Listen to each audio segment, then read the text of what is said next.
Hello everyone, I am Suguna, Assistant Professor of Computer Science and Engineering Department from SNS College of Technology. Today, we are diving into a very relatable and real cybersecurity scenario, which is multiple failed login attempts in a finance company.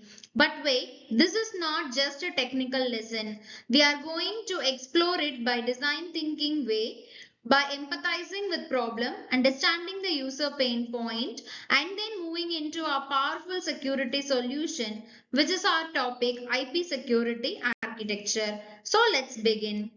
Before we jump into today's story, let's quickly recap what we have already know. We know about the OSI and TCP IP reference architecture, and we know about the symmetric and asymmetric key encryption.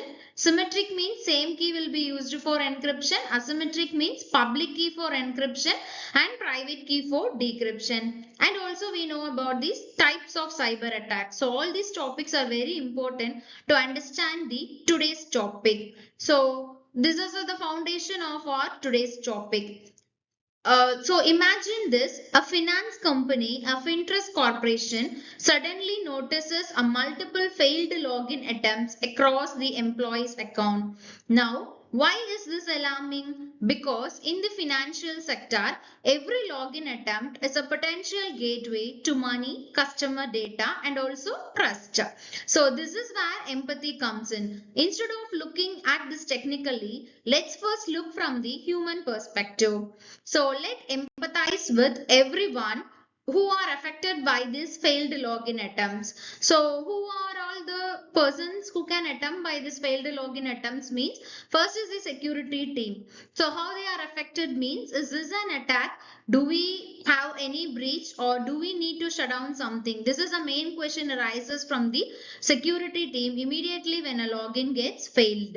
And from the customer point of view, they think, is my account is safe? Can someone misuse my data? This is a question rises from the customer. And from management side, the question will be, will this affect our brand? Will we lose our trust? So this is the question. And from regulator point of view, are we complying? Will this incident trigger an audit? So see how a simple login failure spirals into a stress across the entire organization. This is where the secure architecture is essential. That is, the IP security architecture is not an optional one. Now that we have empathized, so let me understand the real challenges behind such incidents. First is the connection drop, which leads to service interruption of this FinCorp Private Limited. And next is the integrity issue, which leads to data might be tampered and operational overhead, where the IT teams working overtime. So, how do we protect data transist across potentially insecure networks? So, the answer is very simple by using IP security architecture. So, let us think the possible solution for this problem. So our solution thing starts here. So we can use security associations for encryption and authentication, and we can use IKE to automate the key exchange, and we can create IP security based virtual private network tunnels for secure communication. So the idea is very simple. If someone tries to spy, tamper or intercepts the data, IP security will blocks them. So this is the main concept behind the IP security architecture. So IP security is like building a strong encrypted tunnel across the internet. Even if the attacker sees your packet, they can't read them. Even if they steal them, they can't modify it. Even if they try to replace them, the security mechanism will stop them. So that's why IP security is widely used in banking sectors, in government sectors, and also in the enterprise sectors. So here is the IKE phases, phase 1 and phase 2. But how to do two remote systems agree on key securely? So that's where IKE, which is Internet Key Exchange, comes in. So in phase 1, it builds a secure encrypted channel, which is ISK-KMP session.